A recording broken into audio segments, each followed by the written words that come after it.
So you're seeing both covers? You seeing both covers? Hold on.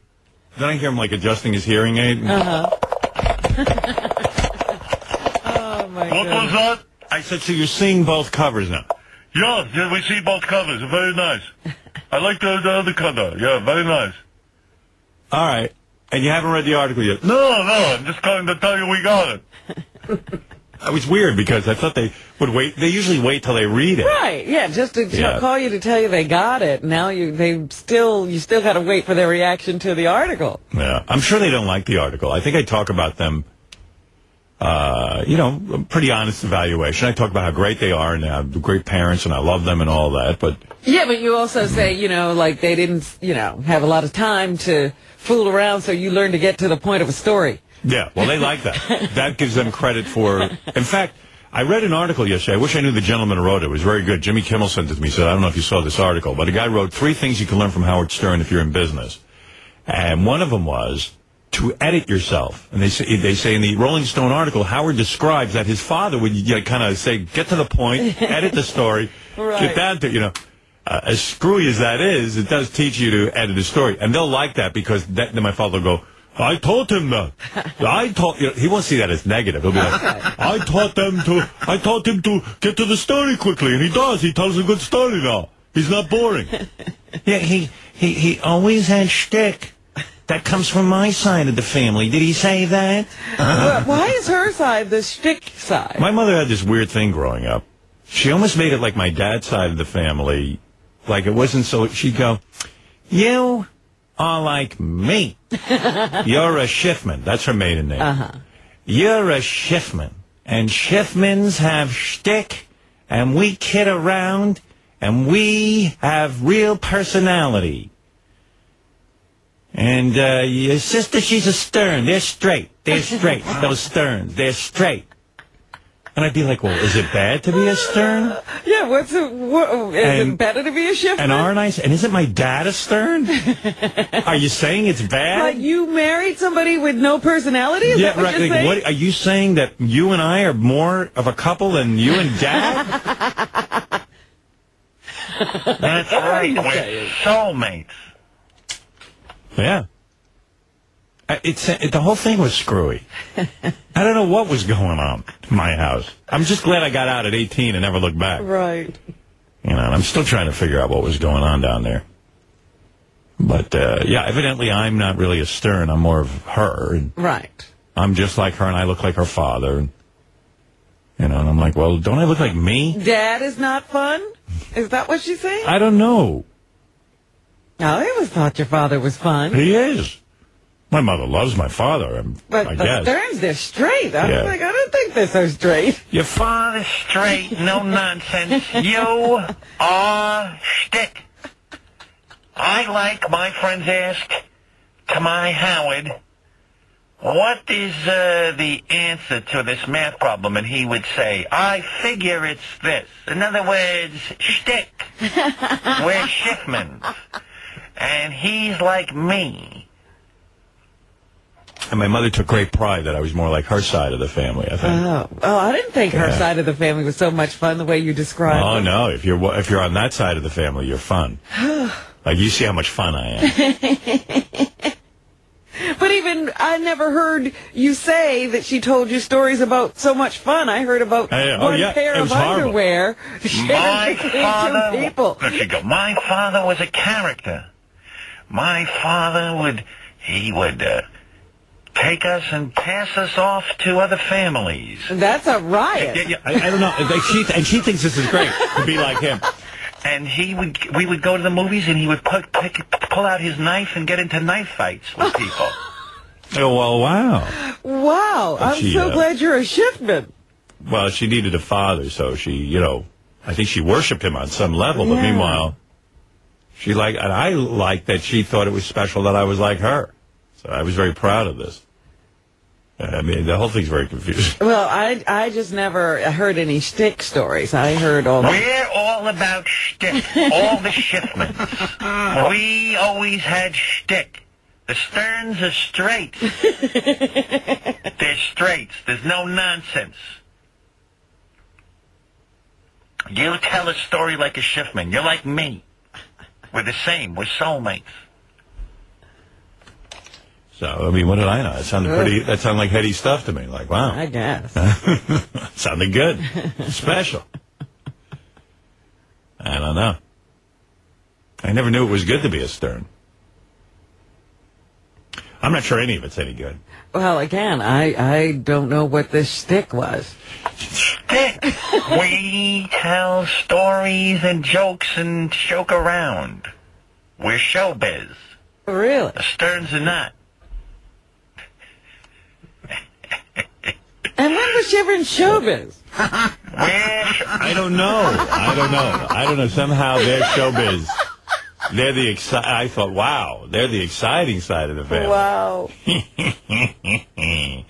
I just had to get out. I had to go find my own way.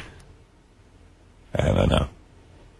And then I would start to think I'm in show business. I would be like, hey, Dad, I'm going to make a lot of money and be on the radio. What? You don't even know anything. You never made a dime. You never made $1. You talk about a million. Let me see you go in a show at Summer Stock and perform on a stage. I see Vincent Gardenia. He does voiceovers. He is on the stage. You don't do anything. I offered to put you in Summer Stock, to send you to a place where you could do theater. You don't even speak well. How will you be on the radio? You don't even know. And you act like you could do, you should be in some sort of acting club. Vincent Gardenia, all the announcers, all speak with beautiful voices and speak beautifully. And I think my dad tried to speak like an announcer, but he had that accent. Right, I never got a handle on what that accent is. I think he tried to be sophisticated, because he was a recording engineer, and he'd hear all the announcers, they come in, and hello there, how are you? Yes, we're voiceover. And he worshipped them. So he'd be like, you don't even know how to enunciate or speak properly. Because I think he thought he was an announcer.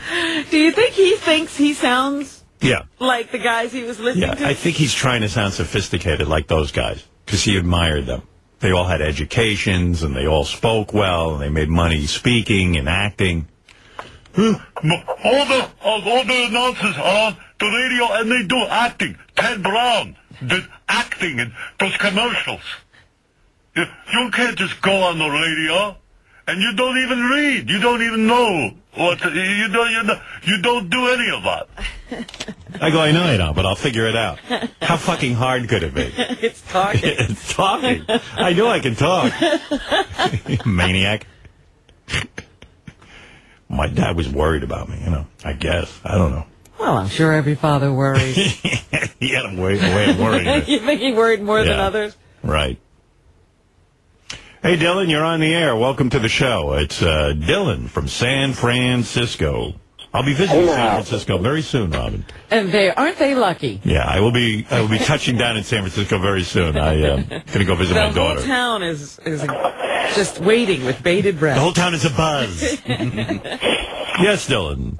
Hey now, Howard. Hey now. Hey, I was wondering, are you going to bring your camera and all your hoods and lenses and whatnot to the Jimmy Kimmel party? Yeah, I'm going to wheel in a tripod. You know what, though? You should. No, I won't. You should set up a studio. I talked it up with Beth. I said, I don't have anything, with my new photography hobby, I don't have anything interesting to shoot. The party would be interesting, but you don't do that at a party. People, I would be annoyed if some asshole at a party was walking around taking my picture. I don't do any of that. I think you should set up like a booth and say, if you want your picture taken, I'll be over here. If anybody wants to do a photo shoot? Like a prom picture setup. I don't know why photography is my hobby. I don't like carrying a camera around. I don't like bothering people for pictures. I find it obtrusive. I can't even think of anything I want to photograph. It's a perfect hobby for you. Perfect. Perfect.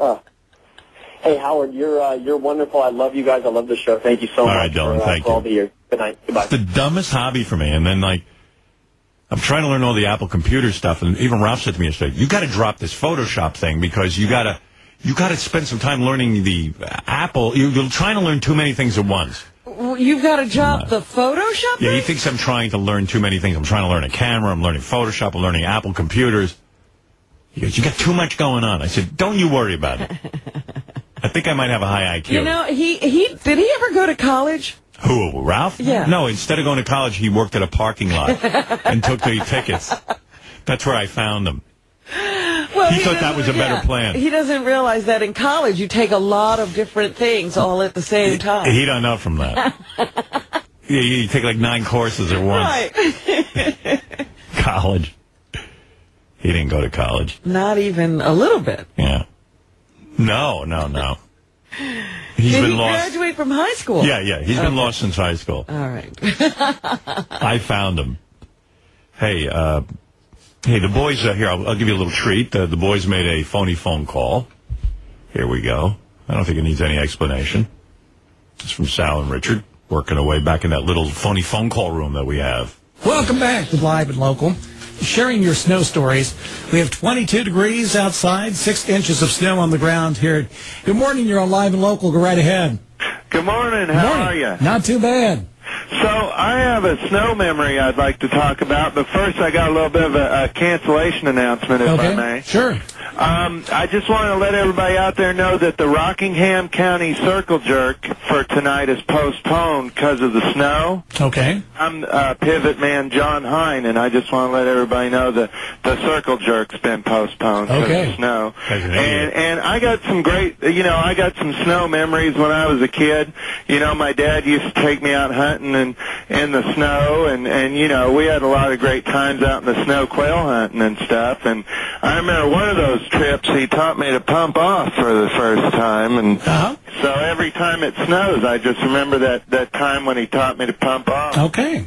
And so you guys have a great day and enjoy the snow. Be careful out there, okay? Have a great day. You too. Bye-bye. Goodbye. This guy, they keep going, but I just had to interrupt that. This guy is apparently not listening to anything the callers have to say. Okay. Because he certainly didn't catch the pump off. Pumping off, circle jerk, okay. Good morning, you're on the air, go right ahead. Circle jerk? Yeah. Come on. Good morning, you're on Live and Local, go right ahead. Hey, cuz, what's the reschedule date on that circle jerk? Because let me tell you something, there's nothing better than some warm jizz on a cold winter day. Interesting.